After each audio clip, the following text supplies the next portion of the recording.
This one's gonna be a little awkward.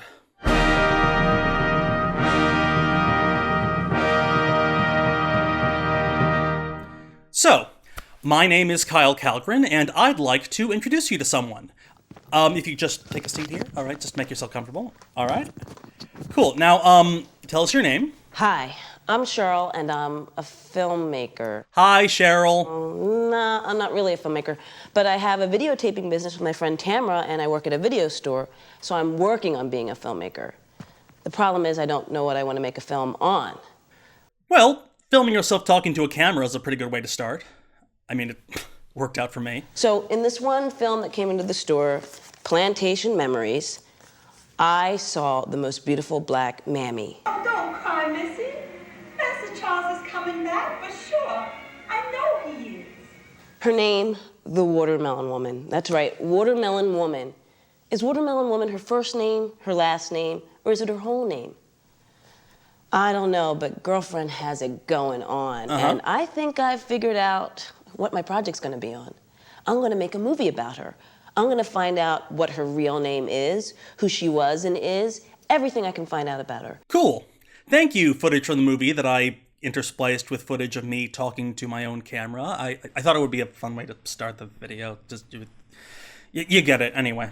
Discovering the origin of the figure known only as the Watermelon Woman is the passion project of Cheryl Jourdain, who, in addition to being a real person, is also a character in the film.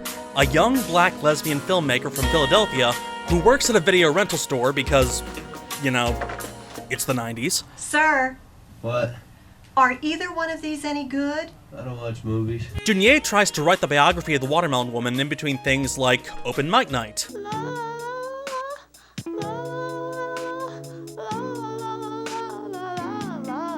and a crisis of identity she faces when she winds up dating Guinevere Turner, a subplot in which sex occurs.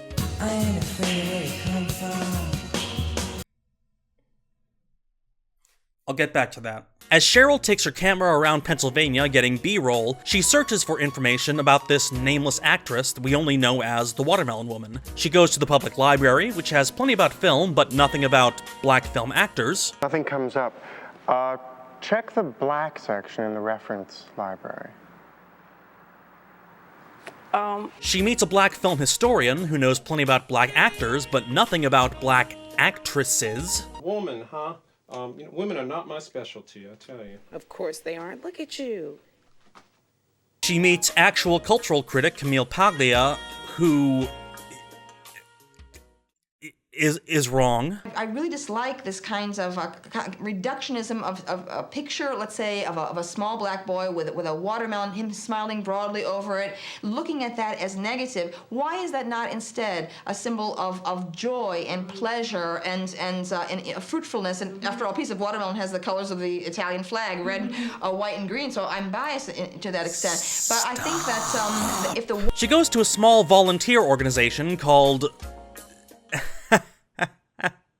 We're just a volunteer-run collective, and you know how hard it is. Things take time. But, you know, someday we're going to have a great system where people are going to donate materials, and then they're going to be logged, they're going to be categorized, they're going to be sorted, they're going to be stored.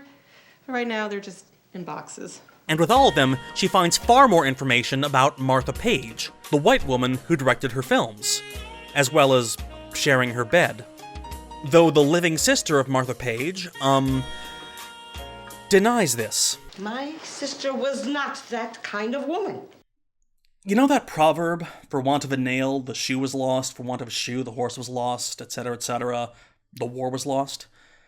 It's like that, but with racism, and sexism, and homophobia, and all the various sociological forces that would cause society at large to forget you should you be black, or female, or gay.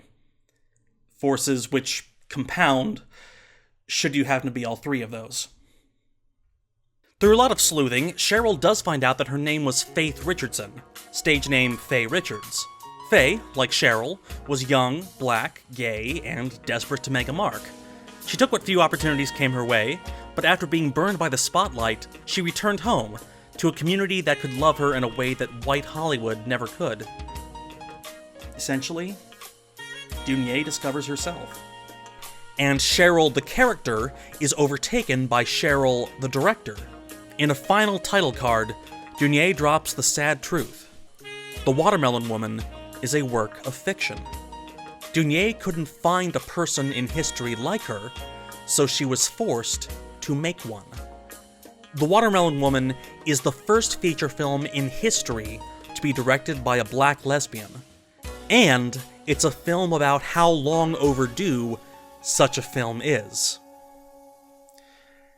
Now, I am...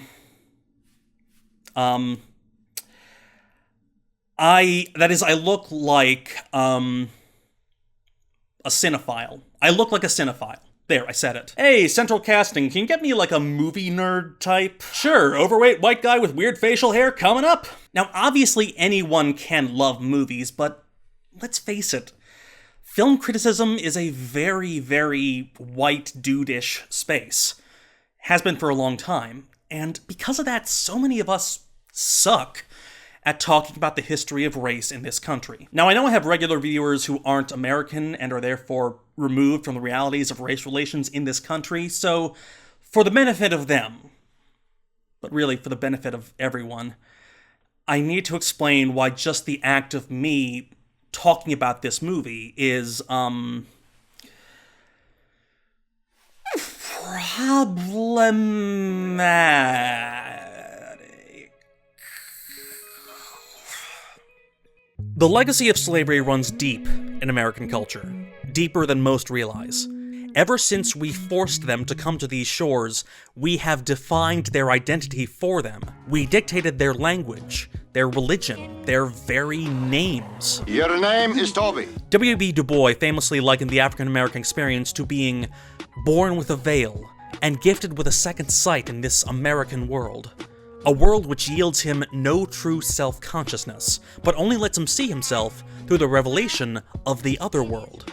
It is a peculiar sensation, this double consciousness, this sense of always looking at oneself through the eyes of others, of measuring one's soul by the tape of a world that looks on in amused contempt and pity. White slave owners stripped Black America of any identity outside their function as menial laborers, minimalizing any political, intellectual, and cultural contribution they may have given. And one of the areas we practiced that marginalization was in popular culture. Is in popular culture. Because the American cultural landscape, the one that overtook the entire globe and made everyone wear blue jeans and listen to pop music, is built on white Americans appropriating and mass marketing the contributions of Black American artistry.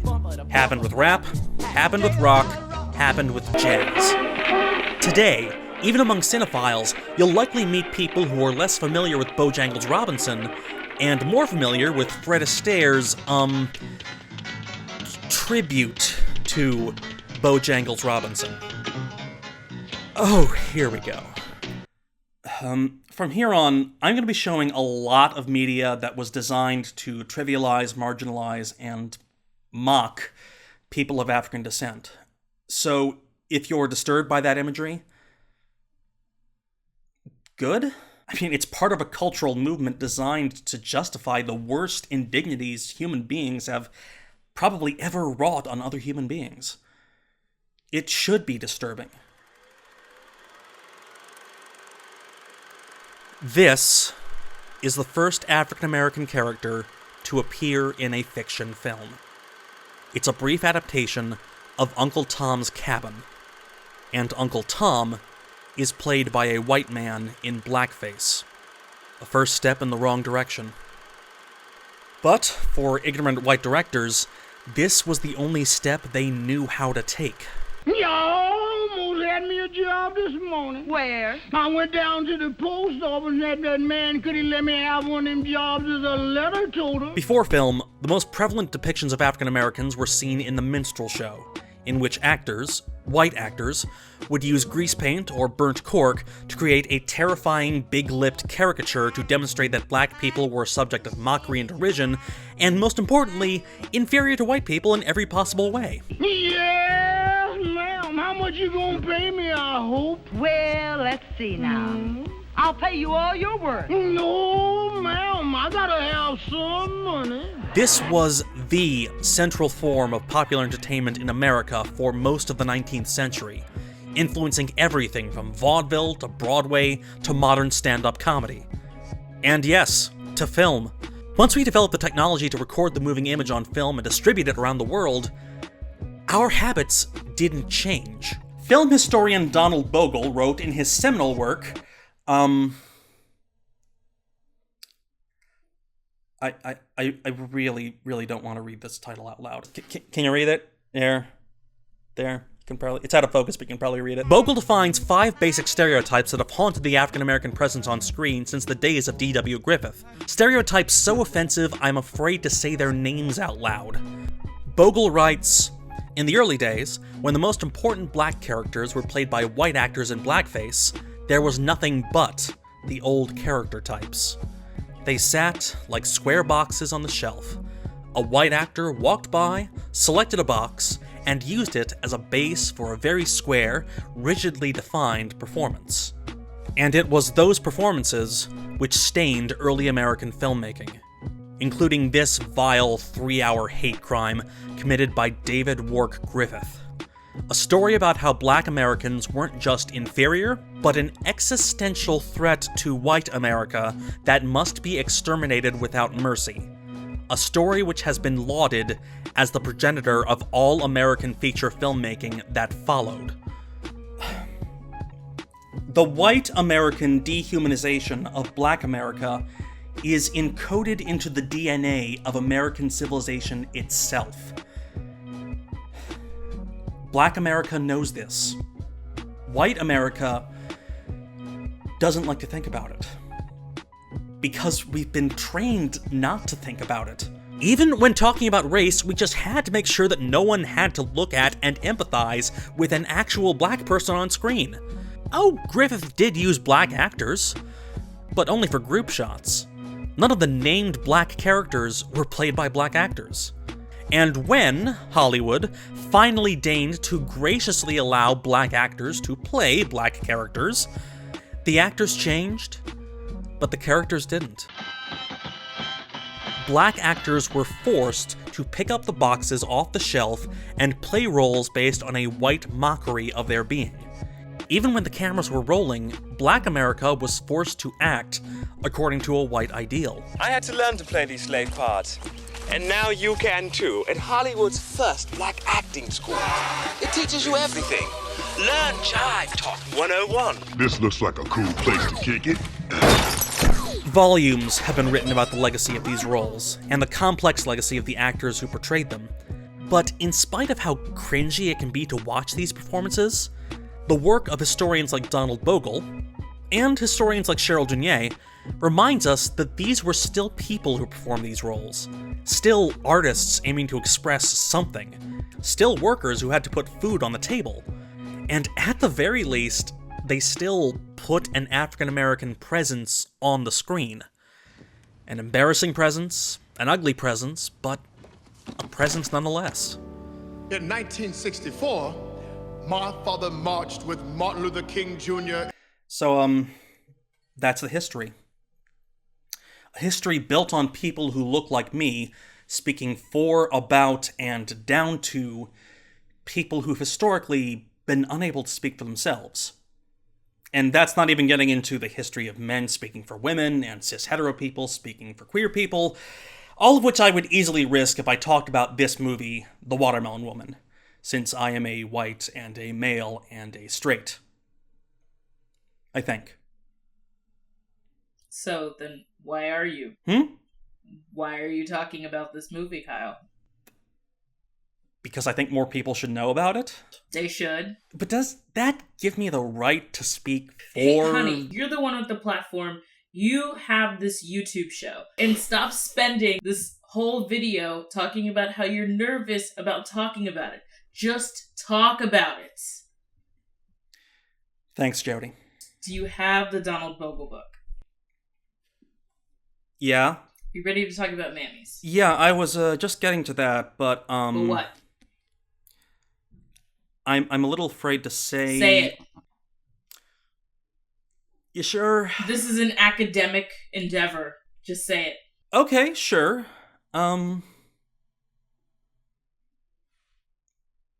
Mammy. Mammy. Oh, Christ. The mammy is a white supremacist fantasy of an obedient and supportive female matronly slave who loves household work and acts as a second mother to the family. You know, as opposed to the reality of actual female slaves who were beaten, raped, and had an average life expectancy of about 32. Mammy. There's a mammy in Birth of a Nation, who is, of course, played by a white dude. And, of course, the character is comic relief.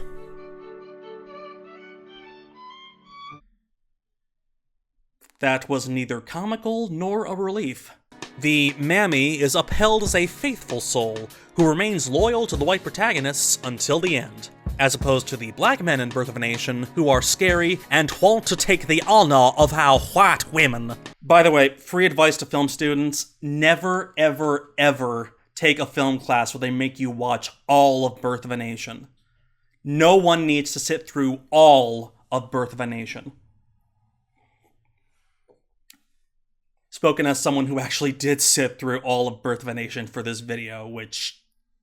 it's so much worse than I could have imagined. Anyway, this stifling role as domestic servant stayed in American filmmaking even into the sound era, when black women were often defined against those who kept their company, namely, pretty white women. I found a new way to go to town. The black servant who makes the white starlet even more radiant. Takes a good man to break me. Sure does. No man can shake. I knows it. Mae West used black actresses as props a lot, a practice that was never used by any white American performer ever again. Oh dear, how did that Miley Cyrus clip get in there? Whoops! But we should stop. Now, while The Watermelon Woman is fiction, the character that Dunier created has plenty of basis in fact. Take this scene, created for the film. Why can't I be happy fitting into their world? God made me this color and he did it for a reason. It's a reference to this film from 1934. Look at me. Am I not white? Isn't that a white girl there? Oh, honey, we've had this out so many times. The actress playing the mammy role is Louise Beavers. The woman playing her mixed-race daughter is Freddie Washington. And the movie is Imitation of Life, the most progressive movie yet made about race in America. Oh, honey, child, please don't send me away. Don't do that to me. Don't you want your own house? No. How am I going to take care of you and Miss Jessie if I ain't here? Progressive. The true stories of Beavers and Washington are great case studies for the life the fictional Watermelon Woman could have led. Freddie Washington had the looks and the talent to be a major film star, and in Imitation of Life, her role as Piola in any other culture could have been the launching pad for a stellar film career. But at the time, Hollywood couldn't cast her, because her skin was too light to play a mammy, and she was too black to play a romantic lead against a white actor. She was an actress without a role to play. I just loves to work for you, Miss Lou. Beavers, on the other hand, got steady work well into the 50s. She was dark-skinned with bright, naive eyes, but the girth is artificial. She put herself on force-feeding diets to gain enough weight to pass as a mammy. And she hated cooking. Those pancakes she's flipping were made by the props people on set. For black actresses in the 1930s, the choices were conform or perish. But, as an actress of the time said, why should I complain about making $7,000 a week playing a maid? If I didn't, I'd be making $7 a week being one. That actress would become the first African-American performer to win an Academy Award. And she won it playing a mammy. Miss Scarlett, where are you going without your shawl and night air fixing to set in? Hattie McDaniel's performance in Gone with the Wind is a hard watch today, but honestly, compared to Imitation of Life, she's practically subversive. Unlike Beavers, McDaniel actually talks back to white people. No, I'm going to wait for Pa to come home from the Wilkses. Come on in here! Come on! McDaniel, and Butterfly McQueen as Prissy, were both talented actresses, and they both gave their Gone with the Wind roles their all. For black actresses, these roles were high-profile, prestigious, and represented the best that Hollywood could offer. I'm not saying these roles were positive depictions, or progressive ones, or helpful ones, but I am saying that we started out by refusing to even put black actors on screen. The insanely fucked up thing about all of this is that we had to work up to this. We had to work up to this. I don't know nothing about births and babies. You told me you knew everything about it. I don't know how come I tell such a lie. Mine never let me around when folks was having them. There's another thing missing from this history. Sexuality. In early American film, black male sexuality was a threat, but black female sexuality? Not even considered. Damn it, Buster Keaton, not you too. Of course, there were black sex symbols and black movie stars, but in the 30s, you had to go to France to become one. But in America, black women weren't even accidentally sexual.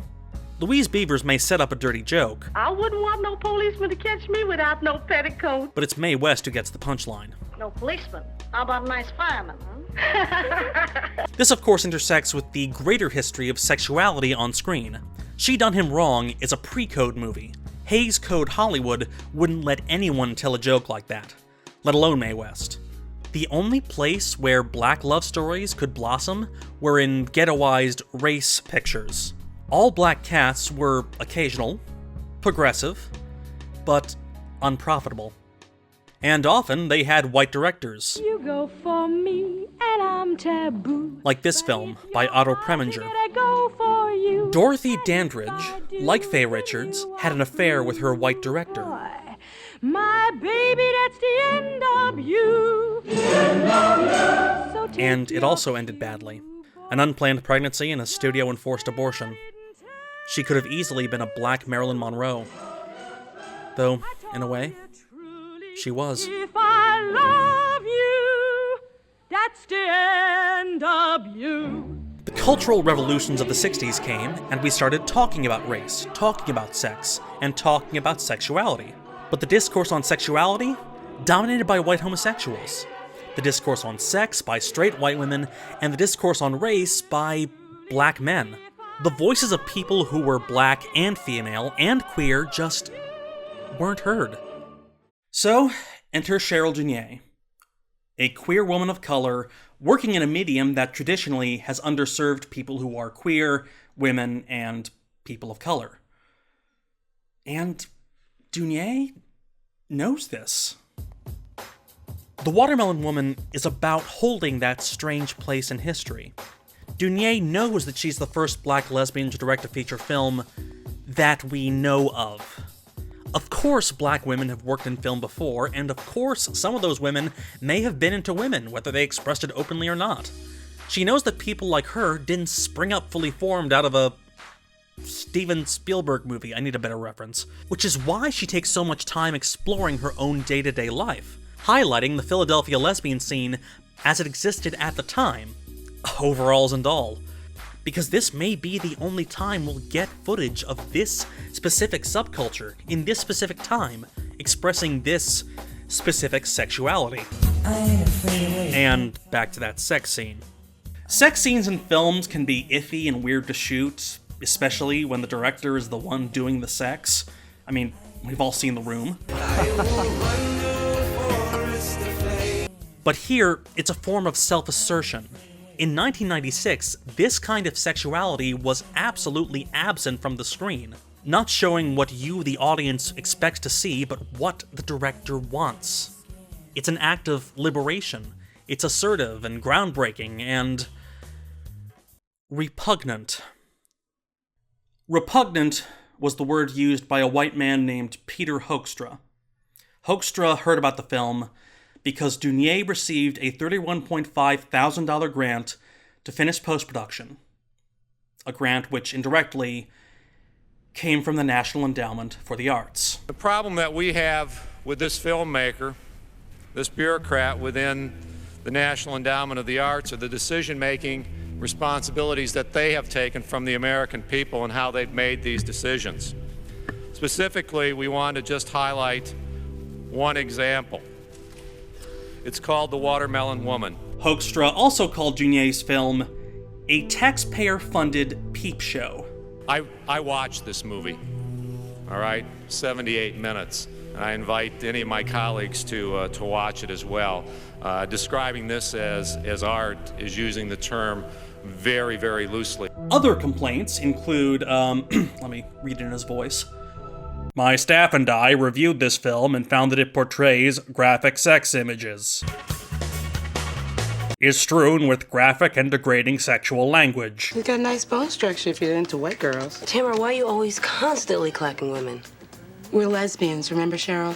We're into female-to-female attraction. And portrays the use of illegal drugs as a normal recreational activity. Guess it's time for Plan J. Oh, excellent. Stacy loves the smoke. None of these actions are, by the way, morally wrong. Just saying. I wouldn't show it to my parents. I wouldn't show it to my wife. I wouldn't want my kids to see it. And I don't think any of my friends would want to see it. And we paid for it. Peter Hoekstra said these things in 1996 while he was serving as a Republican representative from Michigan's 2nd District. He, along with many other Republican lawmakers, used this film, as well as other works by LGBT artists, as a pretense to strip funding from the National Endowment for the Arts, which the Republican Party has often targeted. Donald Trump attacked it just last year. I'm so blessed to have won that battle. The NEA didn't. That grant doesn't exist anymore. But what was so interesting to me was that I was silenced, like the Watermelon Woman. I did not get to stand up and represent. Let's be absolutely clear about what happened here.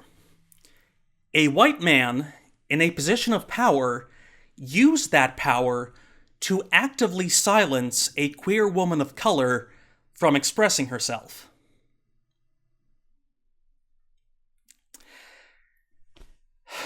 By the way, Pete Hoekstra is still working in government. In 2017, President Trump appointed him to the position of American Ambassador to the Netherlands.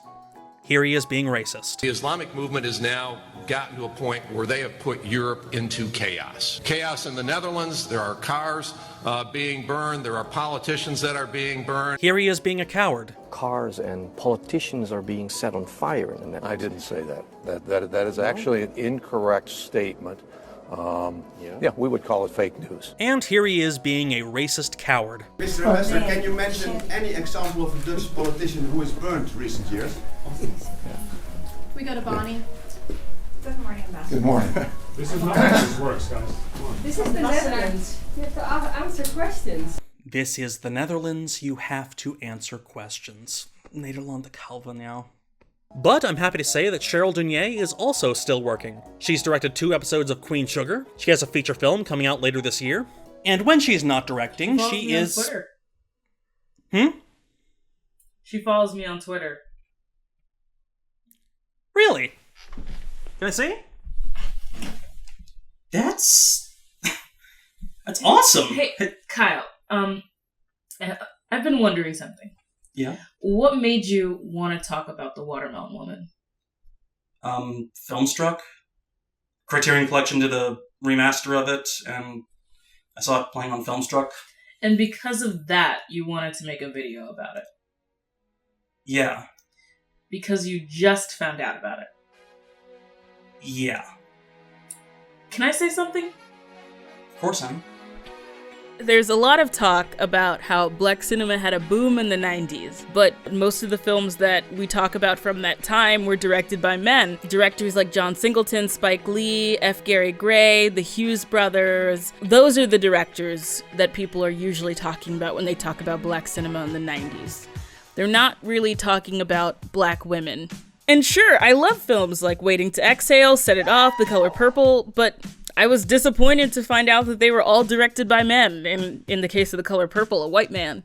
I mean, of course, it wasn't like a total wasteland. There was still Eve's Bayou, which is one of the best films I've ever seen in my life, and there's Love and Basketball, which is a classic, but I still wanted more than that. Especially when I was in high school, I was looking into my queer identity, and I was watching new queer cinema. I was watching Gregg Araki, and I was watching Gus Van Sant, and I would ask myself, are there queer women of color making films like this.